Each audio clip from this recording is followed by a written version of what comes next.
we're going to be looking at the Mulamadhyamakakarika, which is known as Nagarjuna's Middle Way.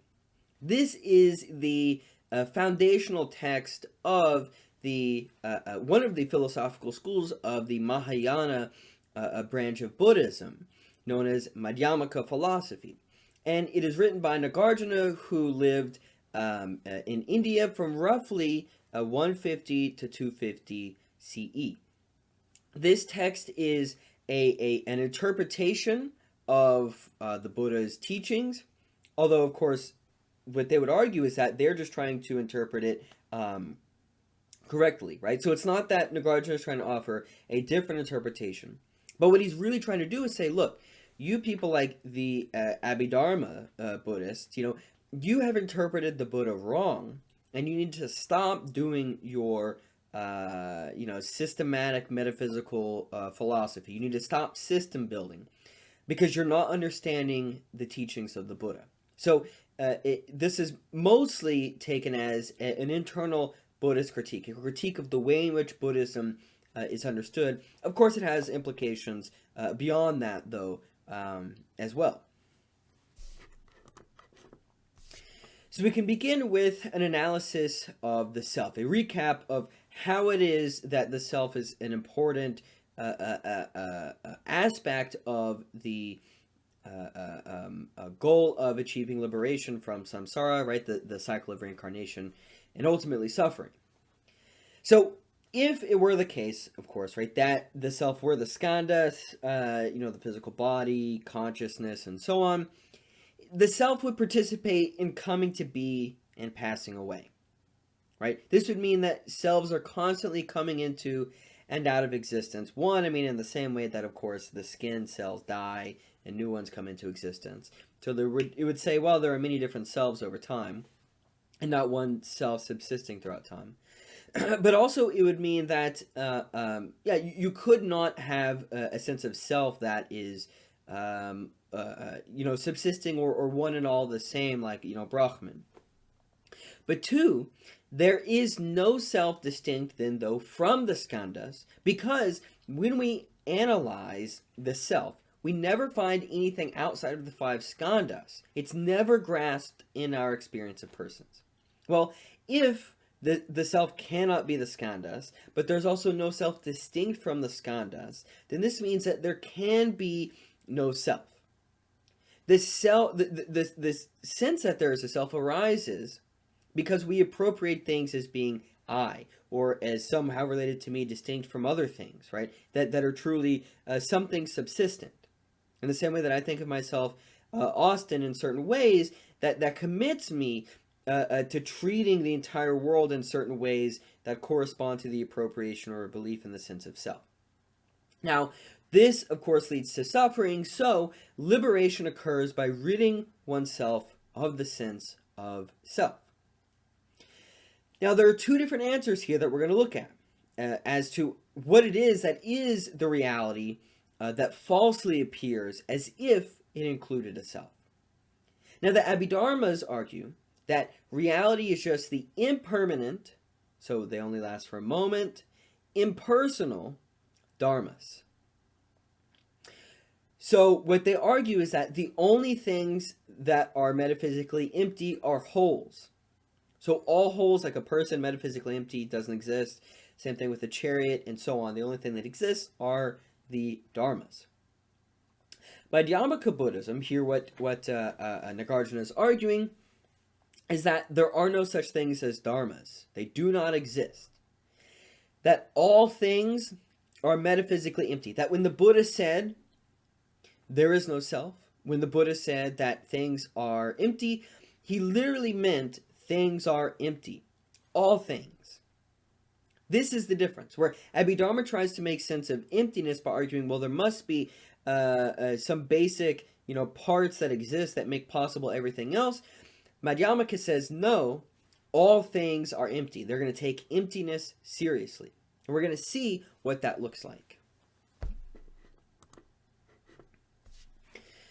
The first question to ask is that when the Buddha taught there is no self, Was this a declaration of the ultimate truth, that it is just a matter of fact that there is no self, or was this actually a pedagogical tool, a tool meant for teaching one something, right? Helping one along the path towards overcoming suffering. If it is the case, if it is the ultimate truth, right, that it is true there is both no self and not no self, if there is a pedagogical teaching, what might this mean? Because if we want to say, of course, that the Buddha taught that there's no self and this is, ultimate truth, then we might think, well, maybe we can fall into the trap of nihilism, although, of course, Abhidharma has shown that there's a way out of this. But we might also want to make sense of this ultimate truth that there is no self, and it would be that, well, there's no self because ultimately there's just impersonal dharmas. If, though, what the Buddha taught, there being no self, it was a pedagogical tool, then it might mean that ultimately there is both no self and not no self. Because there's no self in one way, pedagogically it's true, but also in another way, maybe ultimately it is true there is a self. It would seem that it's, potentially contradictory. Now, Nagarjuna's first response to this is to say, all is real or all is unreal. All is both real and unreal. All is neither unreal nor real. This is the graded teaching of the Buddha. That's very important to say this is the graded teaching of the Buddha, and not that these are four distinct possibilities, one of which is just correct. If you say there's a graded teaching of the Buddha, then there's a truth in each one. Now, Abhidharma has advocated for the third position, that all is both real and unreal. What is real are the dharmas, what is unreal are the selves, or wholes. Madhyamaka and Nagarjuna are going to argue in favor of the fourth. But they're not going to say, well, the correct view is the fourth, that all is neither unreal nor real. What they're going to say is that the fourth is correct only with the previous three leading up to it. So you cannot have the fourth view without the other three as well.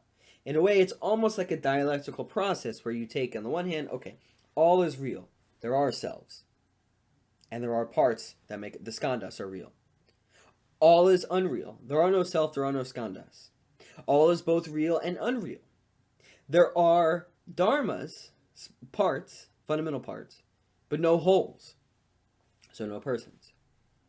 All is neither unreal nor real. Now, then this is the question of what exactly does that mean? We can see how 1 through 3 dialectically, opposites, reconciling, and producing a new account that is informed but also surpasses the previous accounts. How do we interpret this fourth account? This is the question that we're going to try and answer here with Nagarjuna's defense of why the Buddha meant seriously that all things are empty. Now, back to this question about whether the Buddha was saying that it is ultimately true that there is no self, or whether this was a mere pedagogical tool. Now, one question we might want to ask is, isn't it the case that it's contradictory for all to be neither unreal nor real? Now, with the previous case, of course, the way in which it's said that it's not contradictory that, all is real and unreal is that, well, all is real, we might want to say there are conventional truths, but all is unreal, ultimately that's what's true, right? There's this distinction, or we can also reverse it, that is ultimately true that what is real is the dharmas, and what is ultimately unreal is like the self, for example. Now, if this is the case, right, then if each position comes closer to representing reality as it is, and that's what the grading teaching of the Buddha is, it's a coming to a closer representation of how things actually are. And if then it's the case that the fourth position is that nothing bears an intrinsic nature, there are no natures at all, there are no essences at all, right, it's a blunt anti-essentialism, then what this would mean is that no account can be true to the intrinsic nature of things. So if we take this graded teaching of the Buddha as put forward by Nagarjuna here, if we take this to represent a representation of reality as it is, then what we would have to say is that there are no intrinsic nature of things, and that it cannot even be true what is being said, that all is neither real nor unreal, because there would be no intrinsic nature to truth either. What Nagarjuna is going to argue, though, is it's pedagogical. If the argument is pedagogical, then the hierarchy of views put forward, the grading teaching put forward by the Buddha, is not based on increasing accuracy of reality as it exists, but it is based on an increasing usefulness in achieving the cessation of suffering. So think back to Mulamadhyamakakarika, right? Mulamadhyamakakarika comes to the Buddha and says, if you can't answer these 10 speculative views, then I don't care about following your teachings at all. And what did the Buddha say, right? Let's say you're shot with an arrow, okay, and you're bleeding. Would you ask, no, I don't want help getting the arrow, out of me. I want to know first, before you do that, who shot that arrow? What kind of arrow was it? Were they trained? What distance was it from, right? All these different things that are not relevant to the ceasing of suffering in that moment. This is what Nagarjuna is going to go back to and say, look, when the Buddha said that all things are neither unreal nor real, this is a pedagogical teaching. That it is useful to first teach things as all real, then all things as unreal, then all things as both real and unreal, and finally all to be neither unreal nor real, because they are all steps in the process towards liberation. So Nagarjuna is trying to get us, of course, right back onto the right path to overcoming suffering here.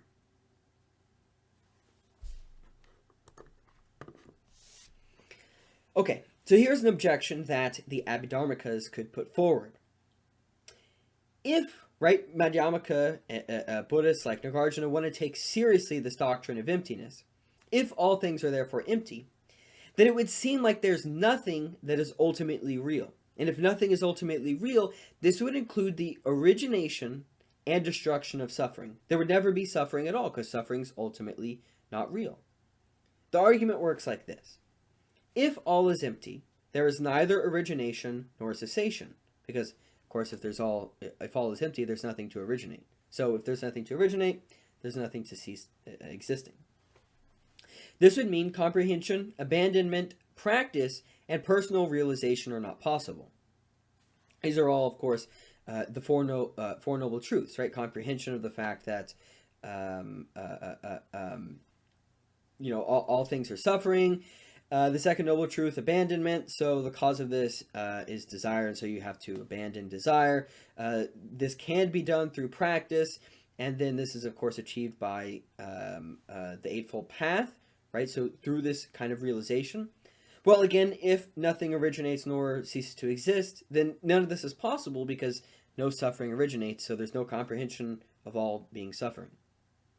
Now, the third premise is that due to the non-existence of the Four Noble Truths, then, both the fruits are non-existent, as well as the attainer of those fruits, meaning both nirvana is not possible, so liberation from suffering is not possible, and there is no, there would be no Buddha, there would be no enlightened one, there would be no bodhisattva. The teaching of the Buddha, therefore, would not exist at all. Therefore, the conclusion is, proclaiming emptiness denies the existence of the Buddha, his teaching, and bodhisattvas. Those people who carry out the Buddha's teaching to try and help alleviate the suffering of others, to put them on the path towards liberation. This is the objection that Nagarjuna has to overcome in defending the doctrine of emptiness. Before he gives his response, first, he puts forward a different interpretation of the two truths as compared to what the Abhidharmas accept.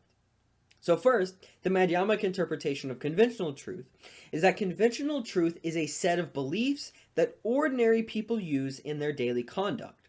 And it is conventional because of its reliance on conventions concerning semantic and cognitive relations. Now this is uncontroversial, right? The Abhidharmicas would accept this. But it's the Madhyamaka conception of ultimate truth which is controversial. Nagarjuna argues that ultimate truth is the faultless realization. And what exactly does it mean to be faultless? Would it be faultless in an accurate representation of how things actually are? or faultless in the sense of, again, pedagogical sense of faultless in teaching and being successful in bringing people to the realization that there are no dharmas whatsoever. However, this is to realize that the very idea of how things really are, independently of our useful semantic and cognitive conventions, is incoherent. So when he says ultimate truth is the faultless realization that no dharmas whatsoever arise, he doesn't mean it is an understanding of reality as it actually is, that there are no dharmas.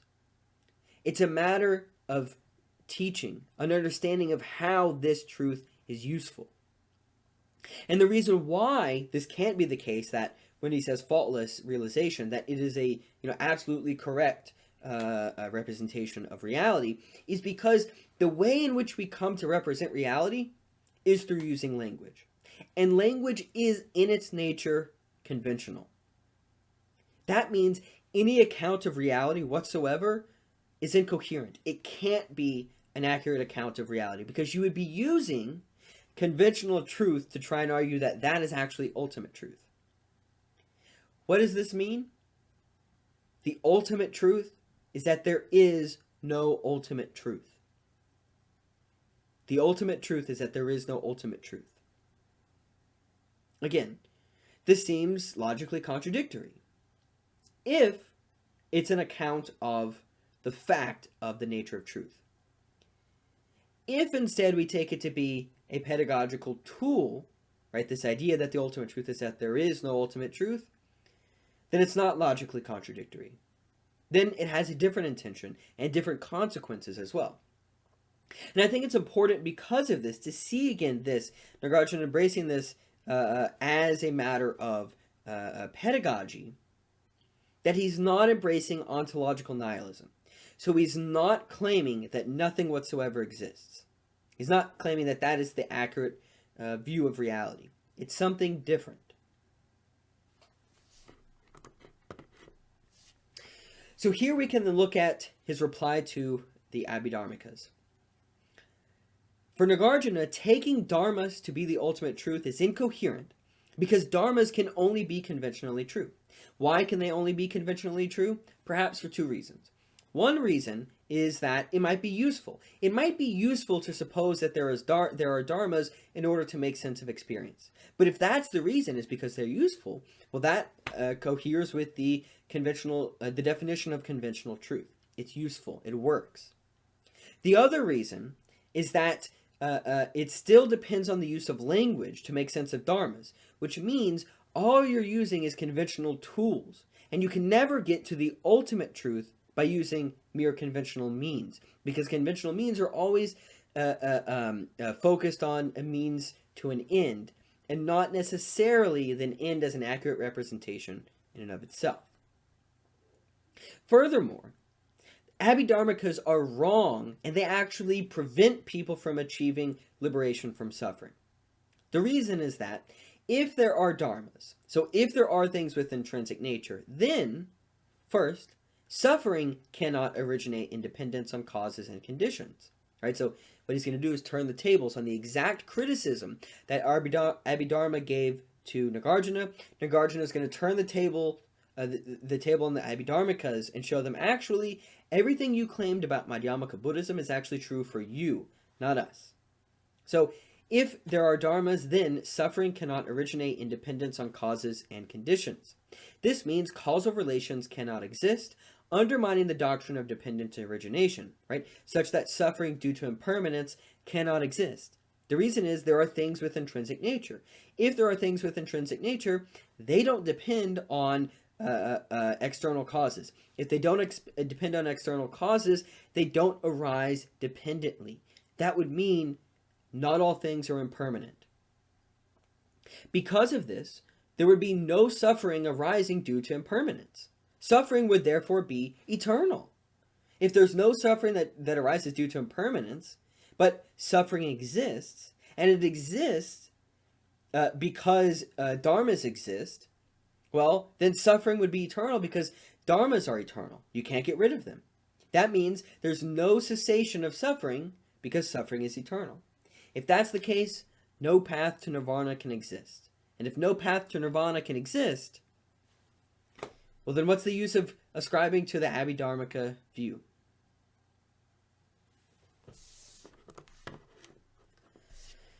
So what Nagarjuna is putting forward is the middle path. And of course, this is exactly what the Buddha put forward. And Nagarjuna is saying, look, I'm not putting forward some extreme, crazy Buddhist view of emptiness. This is where Nagarjuna wants to say, I am actually trying to take Buddhism back to what the Buddha argued. First, one cannot grasp the Four Noble Truths without recognizing that all things are empty. When you recognize that all things are empty, you recognize that anything is dependent on anything else. That it cannot be the case that things have intrinsic nature. Otherwise, they wouldn't depend on other things. And if they don't depend on other things, well, there's not impermanence. If there's not impermanence, there's not suffering. Furthermore, emptiness is not a concept with intrinsic meaning. Emptiness itself is dependent. Nagarjuna says, dependent origination we declare to be emptiness. Right? So dependent origination is because all things are empty. They don't have the cause of their own being in themselves. This, then, emptiness, is a dependent concept.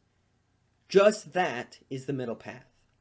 That emptiness is not itself something with intrinsic nature, something that is just necessary for other things to exist, in the same way that Abhidharma argued that dharmas are those things with intrinsic nature that are necessary for other things to exist.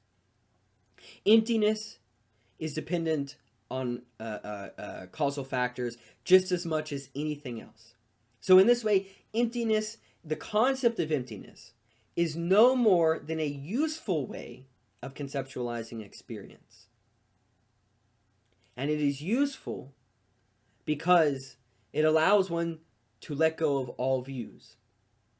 Emptiness is the middle path. And the reason it's the middle path is it avoids the two extremes of being, so permanence, subsistence, in all the ways we can think of it, and non-being, nihilism. Nagarjuna ends by saying, I salute Gautama, who, based on compassion, taught the true Dharma, so taught the truth for the abandonment of all views. And he taught the truth in this way, in a pedagogical way, because it is useful for one overcoming suffering, for one not needing a coherent account of reality, for one not needing to know how exactly is it the case that all things are empty. Oh, well, we need to posit that there must be things that exist with intrinsic nature. No, you fall into the trap that Mulamadhyamakakarika fell into, with a desire for the truth of various speculative views. Right? What Nagarjuna is saying is stop system building. Stop trying to have these metaphysical answers. That is a distraction for overcoming the problem of suffering. And in that way, he's trying to get followers of the Buddha back onto the middle path, back into the path of liberation.